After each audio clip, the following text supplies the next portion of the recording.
dear, welcome you all to a new course which is on the topic so-called data interpretation. Data interpretation के इस course में आप सभी का स्वागत है और हम इस कोर्स के अंदर करने क्या वाले हैं, सबसे पहले हम वो डिस्कस कर लेते हैं। डेटा इंटरप्रिटेशन एक ऐसा कोर्स है जो आपको बहुत सारे कॉम्पिटिटिव एग्जामिनेशंस के अंदर जो है वो हेल्प कर रहा होता है। चाहे आप बात करें बैंकिंग के फील्ड्स में जितने भी कॉम्पिटिटिव एग्जामिनेशंस हैं, चाहे आप बात करें इंजीनियरिंग के फील्ड्स में गेट एग्जामिनेशंस की, CSIR नेट एग्जामिनेशंस की, या फिर IIT JAM जैसे एग्जामिनेशंस की, हर एक सेक्शंस के अंदर चूंकि एप्टीट्यूड पूछे जाते हैं और उस हिसाब से अगर देखा जाए तो data interpretation is one of the important chapter that you have to go across. तो सबसे पहले हम बात करते हैं किन किन लोगों के लिए इंपॉर्टेंट है। तो कुछ एग्जामिनेशंस के नाम तो हमने ले लिए, कुछ चीजें और हैं, कुछ लोग और भी हैं जिन्हें इस पर्टिकुलर कोर्स की जरूरत होती है। उनमें से कुछ लोग इस सेक्शन में आते हैं कि अगर वो किसी ऑर्गेनाइजेशन के अंदर अकाउंट सेक्शन में किसी एक पोस्ट के ऊपर जो है वो काम कर रहे हैं और अगर वो अपने सैलरी से खुश नहीं है, if they want something more और if they want an upgrade in that particular section, जहां पे भी जिस भी कंपनी में वो काम कर रहे हैं उस कंपनी में अपने जो नॉर्मल उनका जो सीट है, जो भी उनका जो पोजीशन है, अगर आप उससे ऊपर पोजीशन में उठना चाहते हैं, अपने पोजीशन को अपग्रेड करना चाहते हैं, तो उनके लिए भी जो कुछ एग्जामिनेशंस होते हैं खास करके अकाउंट सेक्शन वालों के लिए, तो उसमें भी डेटा इंटरप्रिटेशन का एक इंपॉर्टेंट जो रोल है आपको दिखता हुआ नजर आएगा। तो आइए हम इस पर्टिकुलर कोर्स की शुरुआत करते हैं और देखते हैं क्या क्या इस चीज कोर्स के अंदर जो हम करने वाले हैं। सबसे पहले हम बात करते हैं कि व्हाट इज डेटा इंटरप्रिटेशन। जैसा कि आपको दिख रहा होगा, the first question I am asking to you all is what is data interpretation. तो सबसे पहले आपको समझना पड़ेगा कि यहाँ पे दो टर्म है आपके पास, one is data and the second one is interpretation. Data की अगर हम बात करें तो डेटा आपको समझ में आना चाहिए कि डेटा जो है वो क्या है, सिंपली एक नंबर है जो किसी एक पर्टिकुलर चीज को रिप्रेजेंट कर रहा होता है ना, number representing a particular thing. जैसे एग्जांपल्स के लिए एग्जाम है, लेट सपोज बचपन में आपको याद है कि आप एग्जामिनेशन देते थे, एग्जामिनेशंस के आपके अंदर हर एक पर्टिकुलर सब्जेक्ट के अंदर कुछ मार्क्स आते थे। सिमिलरली जैसे कि अगर हम कुछ और बातें करें, जैसे एग्जांपल्स के लिए अगर आप कंपनी में काम कर रहे हैं तो डिफरेंट लोगों की डिफरेंट डिफरेंट सैलरी होती है, तो ये भी एक तरह का डाटा है।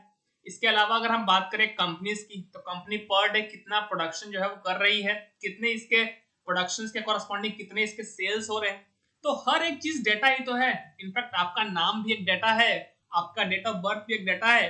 तो डेटा की कोई लिमिट नहीं है ना, सिंपली डेटा को आपको इनफैक्ट नंबर बोलना भी सही नहीं रहेगा। Data is a huge field actually, है ना, data is a huge field जो बहुत सारी चीजें कवर करता है। मतलब एक तरह से अगर आप देखेंगे तो हर चीज जो है ना वो डाटा ही तो है।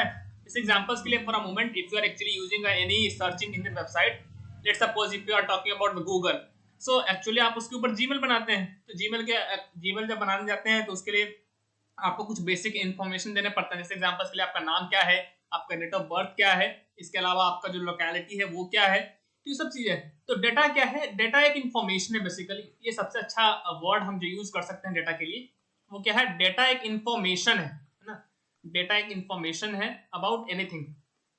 Data is an information about anything.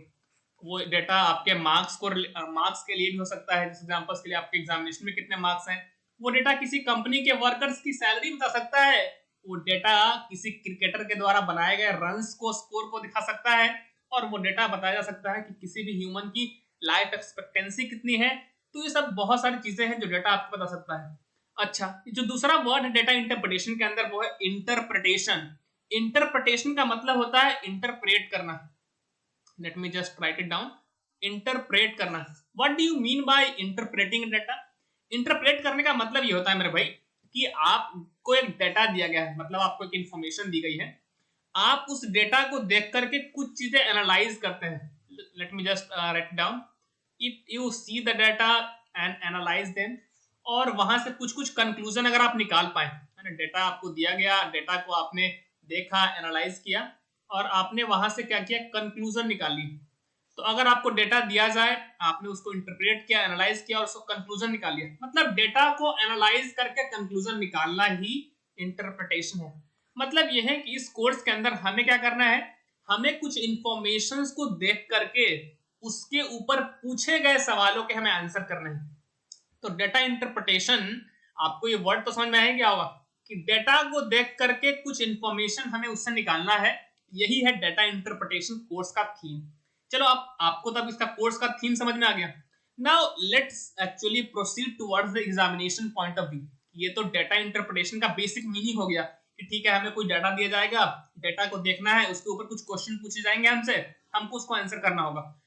लेकिन जो टाइप्स ऑफ प्रॉब्लम्स आस्क्ड, जो कि एग्जामिनेशन पॉइंट ऑफ व्यू से काफी इंपॉर्टेंट है ना, हम उसके ऊपर अब बात करते हैं। क्योंकि मुझे भी पता है कि आपको पढ़ाई में कोई इंटरेस्ट नहीं है सर, आपको केवल एग्जामिनेशन क्लियर करने के लिए सफिशिएंट इंफॉर्मेशन चाहिए, राइट। सो हमारा फोकस भी उसी के ऊपर होगा कि हम ज्यादा फालतू की बातें ना करें, और एग्जामिनेशन पॉइंट के लिए जो रेलेवेंट टॉपिक है, जो इंपॉर्टेंट टॉपिक है, हम उसी के ऊपर जो है अपना डिस्कशन करें। तो देखो भाई, हमने यहाँ पे लिखा है कि किस तरह के सवाल पूछे जाएंगे आपसे। तो देखो मेरे भाई, सवाल ऐसा कुछ करके होगा कि आपको एक डेटा दिया जाएगा, ठीक है ना। डेटा को दे करके आपको उसके ऊपर कुछ प्रॉब्लम्स जो है वो पूछेंगे, और आपको उसको क्या करना होगा, आपको उसका आंसर करना होगा, ठीक। ये बहुत सिंपल सा प्रोसीजर है कि आप एग्जाम में जाएंगे, आपको एक डेटा दिया रहेगा, उसके ऊपर कुछ प्रॉब्लम पूछेंगे और आपको उसको आंसर करना होगा। कितना सिंपल है ना। लेकिन रुको थोड़ा, डेटा की जब हम बात करते हैं तो डेटा बहुत सारे फॉर्म में दे सकते हैं। आप नोट करते जाना मैं क्या क्या बोल रहा हूँ, कि चलो डेटा को देख करके आपको प्रॉब्लम को तो आंसर करना है, बट डेटा दिया जा सकता है बहुत सारे अलग अलग फॉर्म में। जैसा कि आपको एक टेबल दे दिया जाएगा, और टेबल के माध्यम से जो है आपको बताया जाएगा डेटा को। टेबल के अलावा आपको एक पाई चार्ट दे दिया जाएगा, और आपसे पूछ जाएगा उसके ऊपर सवाल। मतलब ये कि डेटा को रिप्रेजेंट करने के बहुत सारे फॉर्म हैं। पाई चार्ट के अलावा आपके पास एक बार ग्राफ देकर के वो डेटा को रिप्रेजेंट कर सकते हैं।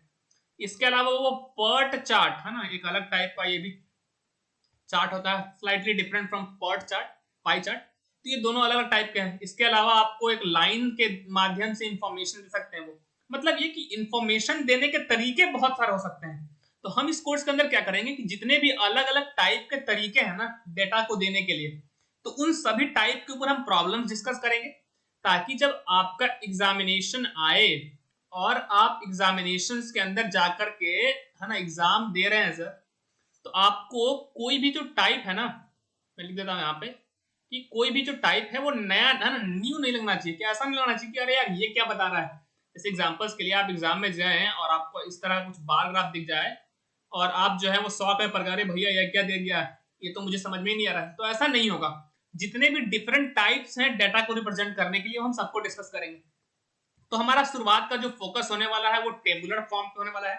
मतलब ये कि डेटा आपको टेबल के फॉर्म में दिया जाएगा, और उसके ऊपर कुछ प्रॉब्लम आपसे पूछे जाएंगे, ठीक। तो आई होप मैंने क्लियर कर दिया है कि आपको डेटा इंटरप्रिटेशन में करना क्या है। आपको डेटा दिया जाएगा डिफरेंट फॉर्म के अंदर, उस फॉर्म से रिलेटेड बहुत सारे सवाल पूछे जाएंगे, जो गिवन डेटा जो दिया गया है ना आपको, उसकी मदद से सॉल्व हो रहे होंगे, ठीक है। तो चलो आइए हम इसको समझते हैं बहुत ही अच्छे प्रॉब्लम के साथ, और वहीं से है ना, क्योंकि प्रॉब्लम्स जितना बेहतर समझ में आएगा ना, उतना ये थ्योरी सेक्शन से कुछ ज्यादा समझ में आने वाला नहीं है। तो आइए प्रॉब्लम्स के ऊपर आते हैं। तो सबसे पहला आपको स्क्रीन के ऊपर क्वेश्चन जो है वो कुछ दिख रहा होगा। Let me just there actually. Okay, so सवाल अगर आप देखें तो स्क्रीन के ऊपर आपको क्वेश्चन नंबर 1 जो है वो दिख रहा होगा। सवाल अगर देखें तो ये क्या कहता है कि there is written the direction question number 1 to 25। मतलब ये एक क्वेश्चन है ना, हमने एक बुक से उठाया, इसलिए क्वेश्चन नंबर 21 से 25 दिखा रहा है। बट आपको क्या समझना है, आपको ये पढ़ना है। लिखा यह है कि study the table given below and answer the question that follow. अगर आप गौर से देखें तो ये बैंकिंग के एग्जामिनेशंस में क्वेश्चन आया हुआ है ऑलरेडी, है ना, जिसको हम करने वाले हैं यहाँ पे। तो आपको आइडिया लगेगा कि अच्छा इस तरह के एग्जाम में क्वेश्चन पूछे जाते हैं। तो कहता क्या है कि इस टेबल जो नीचे दिया गया है उसको ठीक से स्टडी करें, है ना, मतलब एनालाइज करें उसको।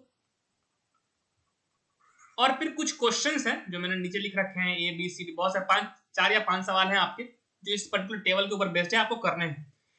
तो सवाल देखो ध्यान से, इसके बाद क्या बोला उन्होंने, total number of employ in different department of an organisation and percentage of female and males are given to you. कह रहा है कि आपके पास कोई एक ऑर्गेनाइजेशन है ना, कोई कंपनी में आप काम कर रहे होंगे, चाहे वो गवर्नमेंट ऑर्गेनाइजेशन हो चाहे वो प्राइवेट, डजंट मैटर।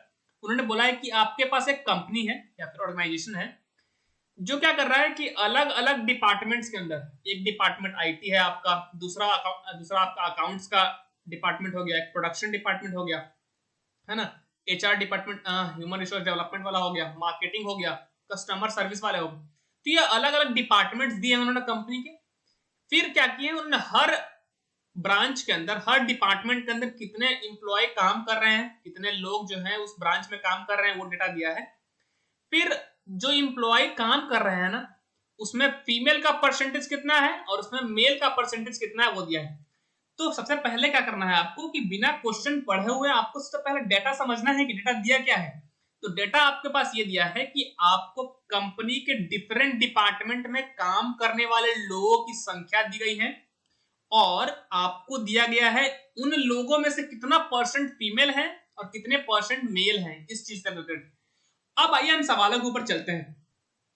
सवाल ये है, पहला सवाल, what is the respective ratio. कहता है कि रेशियो बताना है आपको। अब जब भी रेशियो की बात होती है ना, तो कोई भी दो चीजों की रेशियो पूछी जाती है हमसे, दो या फिर तीन चीजों की। तो देखते हैं किसका किसका रेशियो पूछा है। तो what is the respective ratio of number of female in production department to the number of females in marketing department. कहता है कि आपको रेशियो बताना है फीमेल्स का जो प्रोडक्शन डिपार्टमेंट में काम कर रहे हैं to the ratio of number of females in the marketing department. मतलब क्या करना है आपको कि आपको निकालना है कि प्रोडक्शन डिपार्टमेंट में कितने फीमेल काम कर रहे हैं divided by production marketing department में कितने फीमेल काम कर रहे हैं। समझ नहीं सवाल क्या है। सवाल यह है कि प्रोडक्शन डिपार्टमेंट में जो फीमेल काम कर रहे हैं divided by females working in the marketing department. That is a simple question. तो अगर हम फीमेल कितने हैं प्रोडक्शन डिपार्टमेंट में और फीमेल कितने हैं मार्केटिंग डिपार्टमेंट में, ये कैलकुलेट कर लूं तो अपना रेशियो आ जाएगा। क्या सिंपली हम डिवाइड दे देंगे तो रेशियो आ जाएगा। तो हमारा काम क्या है, हमें female number of female calculate करने हैं दो डिपार्टमेंट में। एक कौन सा है, एक है प्रोडक्शन डिपार्टमेंट, मैं इसको सर्कल कर लेता हूं यहाँ पे। एक प्रोडक्शन डिपार्टमेंट है और दूसरा कौन सा है, मार्केटिंग डिपार्टमेंट। ठीक है ना। तो एक मिनट मैं इसको थोड़ा सा इरेज कर लेता हूं यहाँ पे, है ना। बहुत सारी चीजें जो है वो आपको बिखर गई। तो हम क्या कर रहे हैं, हमें दो ब्रांचेस से लेना देना है, एक तो प्रोडक्शन डिपार्टमेंट से और दूसरा अपने को मार्केटिंग डिपार्टमेंट से लेना देना है। हमें निकालना है नंबर ऑफ फीमेल। अगर आप गौर से देखें तो हमें टोटल नंबर ऑफ इंप्लॉय दोनों ब्रांचेस में पता है ना, और कितना परसेंट फीमेल है ये भी पता है। अच्छा, अगर हमें टोटल नंबर ऑफ इंप्लॉय पता है और अगर हमें कैलकुलेट करना है कि कितने फीमेल हैं और उसका अगर परसेंटेज दिया जाए तो कैसे निकालते हैं, क्या आपको आता है क्या। चलिए सबसे पहले हम कैलकुलेट करते हैं number of females in the production department. So the first thing we are going to calculate is a number of female in production department. चलो तो प्रोडक्शन डिपार्टमेंट में देखते हैं डेटा क्या बोलता है। डेटा ये बोल रहा है कि प्रोडक्शन डिपार्टमेंट में 900 इंप्लॉय हैं और 900 में से 23% फीमेल है। तो देखो ध्यान से, अगर 900 का हम 23% कैलकुलेट कर ले तो हमें फीमेल मिल जाएंगे, क्योंकि टोटल नंबर ऑफ एम्प्लॉय 900 और फीमेल का परसेंटेज कितना है, परसेंटेज है 23%। तो हमें अगर नंबर ऑफ फीमेल चाहिए तो 900 का हमें 23% कैलकुलेट करना पड़ेगा। अच्छा, क्या हमें 900 का 23% कैलकुलेट करने आता है? Of course, percentage means what, divided by 100। Got the point. So what you are seeing here is 0 0 cancelling out. So finally आपके पास बच जाएगा कितना, 23 into 9। अगर आप मल्टीप्लाई करें, है ना, तो 9 30 27 अपने बच गया 2, 9 दूनी 18 दूनी 20, 23 9 2 7, है ना, 207 आपके पास आ रहा है। और क्या चाहिए हमें, हमें दूसरा चीज चाहिए number of female in marketing department. तो मार्केटिंग में टोटल लोग हैं 450 और फीमेल का परसेंटेज कितना है, 44। तो मतलब हमें 450 का 44% कैलकुलेट करना है। तो अगर हमें निकालना है so called number of female in what branch, in marketing department, तो हम क्या करेंगे, तो टोटल नंबर ऑफ लोग कितने हैं 450 और इसका कितना परसेंट फीमेल है देख लो, उसका 44% फीमेल है। तो 44% इसका कैलकुलेट कर लो। तो 44 डिवाइड बाय 100, 0 से 0 कैंसिल हो जाएगा। ये 5 से 2 कैंसिल, ये 5 से 9 कैंसिल, ये 2 से 22 कैंसिल। आई होप आपको कैलकुलेशन करने में दिक्कत नहीं आती होगी, क्योंकि वो मैं नहीं सिखा सकता ना, वो बचपन में सिखाया जाता है भाई। ठीक है ना। तो ये अगर आप कैलकुलेट करेंगे तो ये आ जाएगा 198, 2 9 18, या श्योर। उन्होंने हमसे पूछा था रेशियो के बारे में। तो प्रोडक्शन डिपार्टमेंट में कितने हैं 207 और number of female marketing department में कितने हैं 198। तो इसी का रेशियो कैलकुलेट करना है। चलो अगर आप गौर से देखें तो जो ऊपर वाला नंबर है वो 3 से डिवाइड हो जाएगा, 3 से 18 में 2,